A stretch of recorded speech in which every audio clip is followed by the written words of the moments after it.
नमस्कार, मी प्रशांत कदम. महाराष्ट्राच्या विधानसभेची राजकीय रणधुमाळी शिगेला पोहोचलेली आहे आणि त्याचवेळी सुप्रीम कोर्टामधून अजित पवारांच्यासाठी एक अल्टिमेटम आलेला आहे. 36 तासांचा हा अल्टिमेटम आहे आणि या 36 तासामध्ये अजित पवारांनी घड्याळ या चिन्हाबाबत वस्तुस्थिती जी आहे ती आपल्या मतदारांना सांगावी. हे प्रकरण न्यायप्रविष्ट आहे. घड्याळ हे चिन्ह आपल्याला तात्पुरतं मिळालेलं आहे हे त्यांनी ठळकपणे आणि प्रत्येक ठिकाणी सांगितलं पाहिजे. हा सुप्रीम कोर्टाचा अजित पवारांच्यासाठीचा आदेश आहे. खरं तर याच संदर्भातला एक आदेश, असाच आदेश त्यांनी लोकसभा निवडणुकीच्या वेळी पण दिलेला होता. पण त्याच्यानंतर सुद्धा या विधानसभा निवडणुकीमध्ये त्याचं पालन होत नाहीये, ही बाब शरद पवार गटाच्या वतीनं सुप्रीम कोर्टाला सांगितली गेली आणि त्याच्यानंतर हा आदेश जो आहे तो दिला गेला आहे.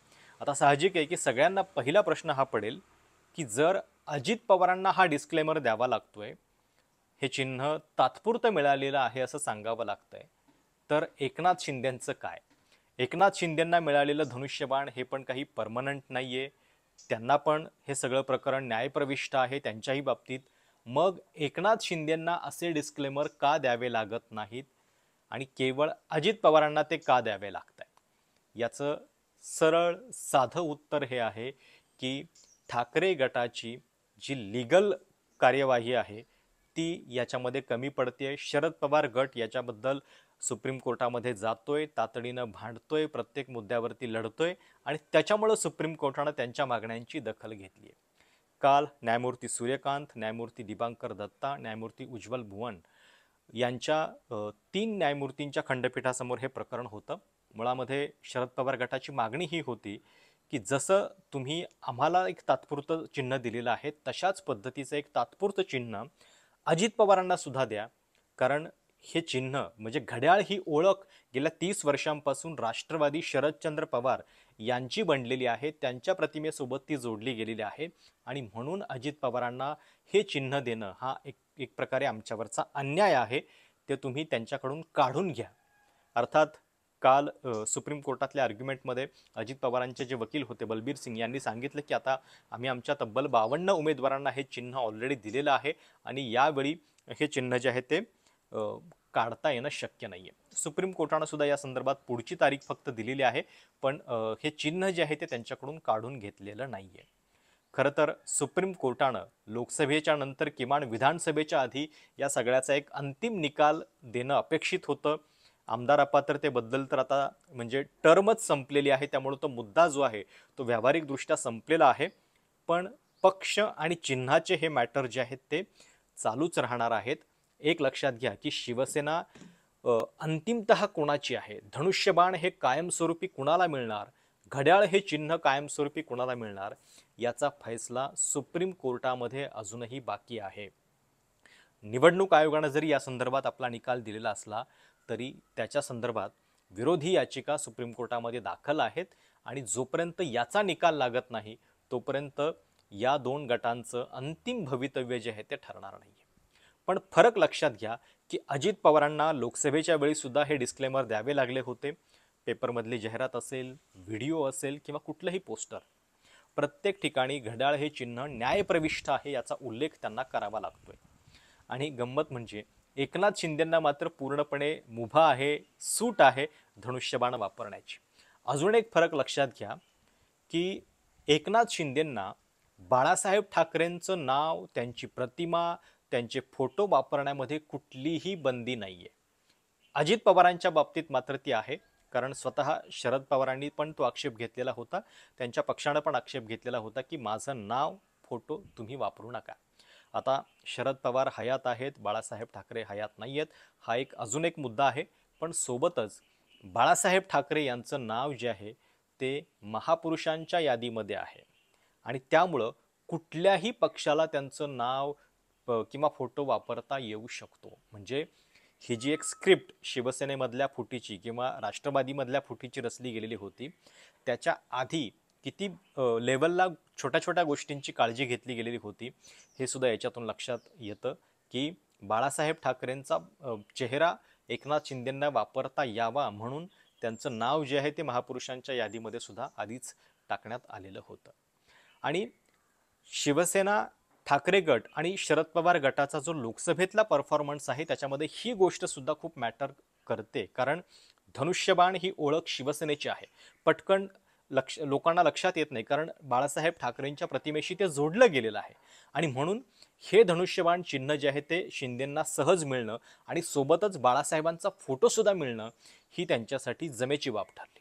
आता अजित पवारांना शरद पवारांचा फोटो जो आहे तो काही वापरता येत नाहीये, मग त्याच्याऐवजी त्यांनी यशवंतराव चव्हाणांचं नाव, त्यांचा फोटो जो आहे तो आणला. शाहू फुले आंबेडकर हा विचार ते पण सांगतात, त्यामुळं हा फरक आहे. पण आता काल सुप्रीम कोर्टानं त्यांना 36 तासांचा अल्टिमेटम दिलाय आणि सांगितलं की या 36 तासामध्ये तुम्ही या सगळ्याची तातडीनं अंमलबजावणी जी आहे ती करा. कारण काल कोर्टामध्ये ज्यावेळी हा सगळा युक्तिवाद होत होता तेव्हा शरद पवार गटाच्या वकिलांनी हे दाखवून दिलं की अगदी बारामती लोकसभा विधानसभा मतदारसंघामध्ये सुद्धा आता जे पोस्टर्स लागलेले आहेत त्याच्यामध्ये त्यांनी या सगळ्या गोष्टींचं पालन केलेलं नाहीये. आणि व्हिडिओ जे वापरत आहेत सोशल मीडियावरती त्याच्यामध्ये सुद्धा त्यांच्याकडून ते पालन होत नाहीये. त्याच्यावरती सुप्रीम कोर्ट जे आहे ते अजित पवार गटाच्या वकिलांवरती चिडलं. Why are you taking time for publishing disclaimer in newspapers? We are not giving you days, we are asking in how many hours you can do this. म्हणजे आता आम्ही तुम्हाला दिवस सुद्धा देत नाही, केवळ काही तासामध्ये तुम्ही हे सांगा, असं म्हणत शेवटी 36 तासांची मुदत जी आहे ती देण्यात आलेली आहे. आता अजून एक विचार करा की खरं तर शरद पवार गटासाठी खरा न्याय हा तुतारी म्हणजे ट्रम्पेट हे चिन्ह निवडणूक आयोगानं या निवडणुकीमध्ये वापरू द्यायला नको होतं.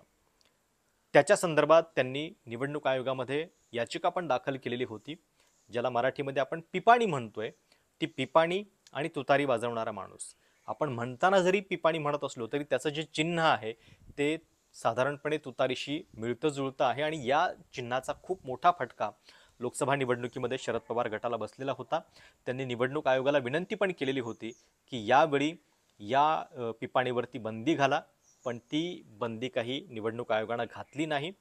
इंग्रजीमध्ये त्याला ट्रम्पेट असं म्हटलं जातं आणि हे तुतारी वाजवणारा माणूस जे आहे त्याचा उच्चार मॅन ब्लोईंग ट्रम्पेट, म्हणजे दोन सारखीच चिन्ह फक्त वेगवेगळ्या म्हणजे एक तुतारी वाजवणारा माणूस आहे आणि एक फक्त तुतारी किंवा पिपाणी. खरं तर निवडणूक आयोगाचा स्वतःचाच नियम असं सांगतो की अशी गोंधळ करणारी चिन्ह, साधर्म्य असणारी नावं जी आहेत ती शक्यतो देऊ नयेत, पण तरी सुद्धा ती वापरल्याला परवानगी देण्यात आली. आणि त्याचा किती मोठा वापर, किती राजकीय दृष्ट्या वापर करण्यात आला हे आपण लोकसभेला बघितलेलं होतं. विधानसभेला सुद्धा तोच प्रयत्न आहे. फक्त पुन्हा एकदा लक्षात घ्या की शरद पवार गट पुन्हा या मुद्द्यांवरती लिगली जितकं भांडण करता येईल तितकं त्यांनी केलं.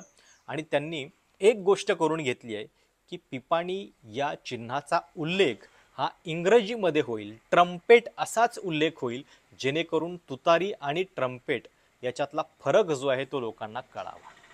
आणि तशी मग योजना जी आहे ती निवडणूक आयोगाला करावी लागली आहे. त्यामुळं केवळ डिस्क्लेमर देऊन किंवा हे प्रकरण न्यायप्रविष्ट आहे हे सांगून खरा न्याय झालाय का? कारण घड्याळ हे चिन्ह तर अजित पवारांनाच मिळालेलं आहे. अपेक्षा खरं तर याच्यापेक्षा अधिक मजबूत न्यायाची होती, पण तरी सुद्धा छोट्या छोट्या गोष्टींमध्ये अपील केल्यामुळं शेवटी शरद पवार गटाला थोडे थोडे दिलासे मिळत गेलेले आहेत. आणि म्हणून अजित पवारांना हे सगळे डिस्क्लेमर जे आहेत ते या निवडणुकीमध्ये द्यावे लागत आहेत. अर्थात केवळ डिस्क्लेमरनं अंतिमतः राजकीय जो परिणाम असतो चिन्हाचा त्याच्यामध्ये काय परिणाम मतदारांच्या मध्ये होतो हे आपल्याला कळेलच. पण एक गंमत आहे की हे सगळं केवळ अजित पवारांना करावं लागतंय. एकनाथ शिंदेंच्या बाबतीत मात्र सगळी मुभा, सगळी सवलत जी आहे ती कायम आहे. आणि त्याला कारणीभूत अर्थातच ठाकरे गटाची या सगळ्या संदर्भातली कायदेशीर भूमिका घेण्यामधली थोडीशी शिथिलता. तुम्हाला या सगळ्याबद्दल काय वाटतं? असे डिस्क्लेमर दिल्यामुळं खरोखर मतदानाच्या वेळी मतदारांना त्याची जाणीव होते का? आणि अजित पवारांना याचा फटका बसेल का? तुमची प्रतिक्रिया काय आहे कमेंट्समध्ये कळवायला विसरू नका. चॅनल सबस्क्राईब देखील करा. धन्यवाद.